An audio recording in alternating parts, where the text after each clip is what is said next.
lưng dài hẹp nách là cá lòng tong, ốm yếu hình dung là con cá nhái.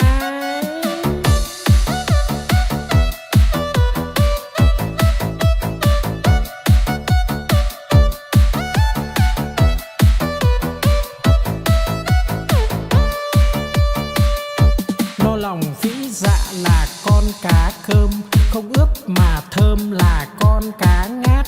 Miệng bay thoăn thoắt là con cá chim, hụt cẳng chết chìm là con cá đuối. Nhiều năm nhiều tuổi là cá bạc đầu, đủ chữ đủ câu là con cá đối. Mai nở tàn tối là con cá hoa, trắng muốt làn da là cá út thịt. Lưng dài hẹp nách là cá lòng tong, ốm yếu hình dung là con cá nhái.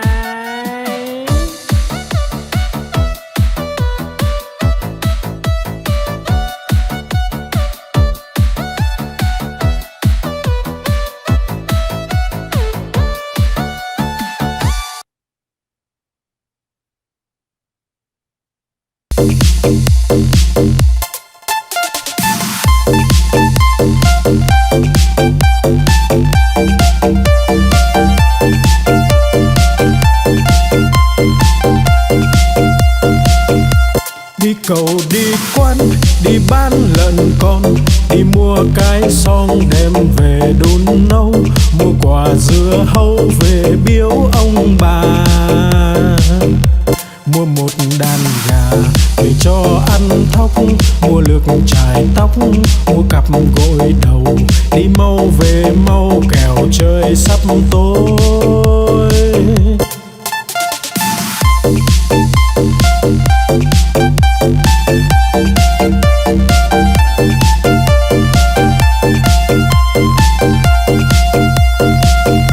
Đi cầu đi quán, đi bán lợn con, đi mua cái xong đem về đun nấu, mua quả dưa hấu về biếu ông bà, mua một đàn gà về cho ăn thóc, mua lược chải tóc, mua cặp gội đầu, đi mau về mau kẻo trời sắp tối.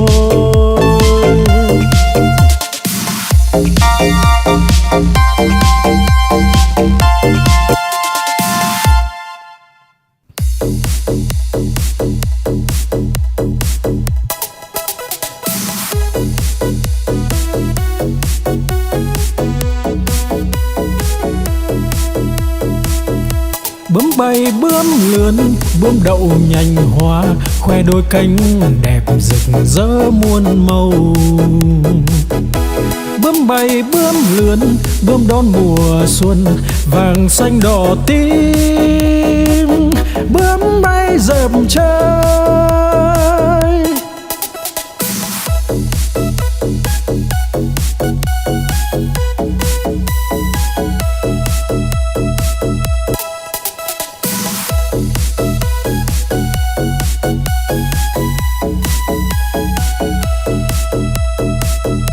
Bướm bay bướm lượn, bướm đậu nhành hoa, khoe đôi cánh đẹp rực rỡ muôn màu.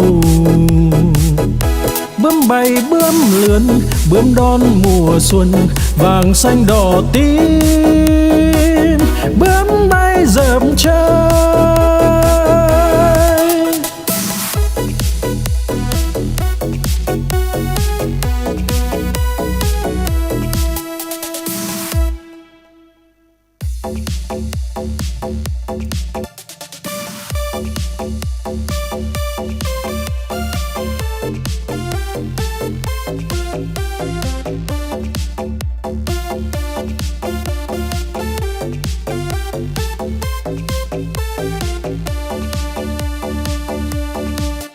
Con cua mà có hai càng, đầu tai không có bò ngang cả đời. Con cá mà có cái đuôi hai vây ve vầy nó bơi rất tài. Con rùa mà có cái mai, cái cổ thụt ngắn thụt dài vào da. Con voi mà có hai ngà, cái vòi nó cuốn đồ nhà đồ cây. Con chim mà có cánh bay, bay cùng Nam Bắc Đông Tây tỏ tường.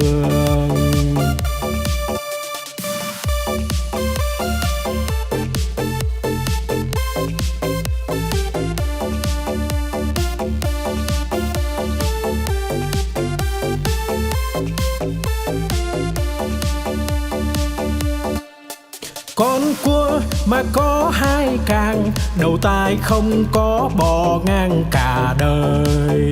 Con cá mà có cái đuôi hai vây ve vầy nó bơi rất tài. Con rùa mà có cái mai, cái cổ thụt ngắn thụt dài vào da. Con voi mà có hai ngà, cái vòi nó cuốn đồ nhà đồ cây.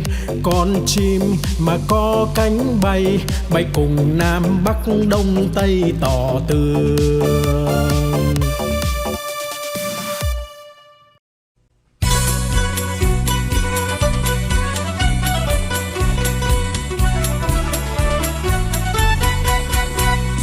Đi chân bò cầm cây roi thật to, bò không đi lấy cái roi ra chọc đít bò, bò đứng dậy đi ngay.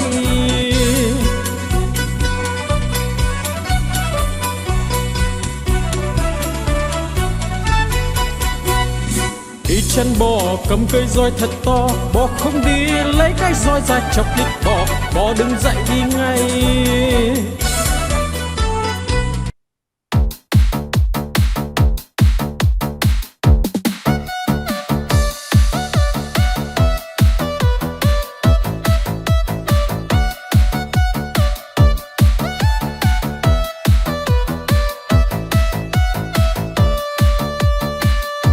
No lòng phĩ dạ là con cá cơm, không ướp mà thơm là con cá ngát. Liệng bay thoăn thoắt là con cá chim, hột cẳng chết chìm là con cá đuối. Nhiều năm nhiều tuổi là cá bạc đầu, đủ chữ đủ câu là con cá đối. Mai nở tàn tối là con cá hoa, trắng muốt làn da là cá út thịt. Lưng dài hẹp nách là cá lòng tong, ốm yếu hình dung là con cá nhái.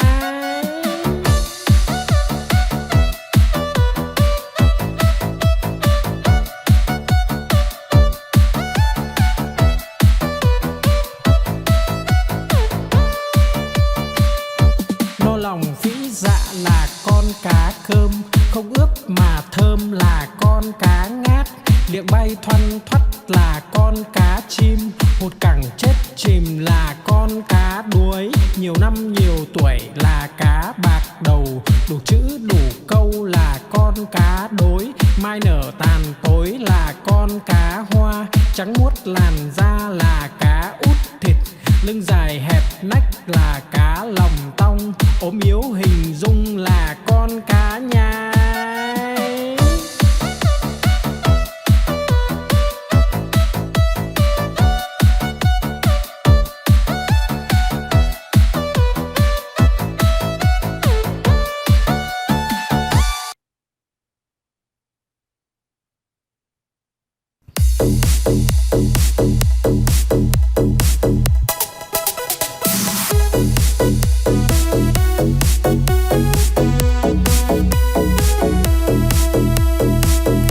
Bướm bay bướm lượn, bướm đậu nhành hoa, khoe đôi cánh đẹp rực rỡ muôn màu. Bướm bay bướm lượn, bướm đón mùa xuân, vàng xanh đỏ tím. Bướm bay dợp trời,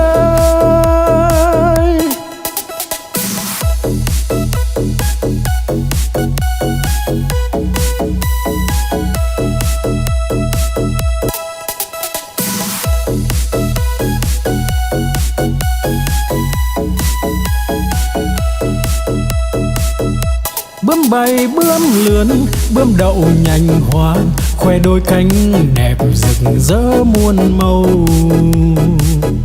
Bướm bay bướm lượn, bướm đón mùa xuân vàng xanh đỏ tím. Bướm bay rợp trời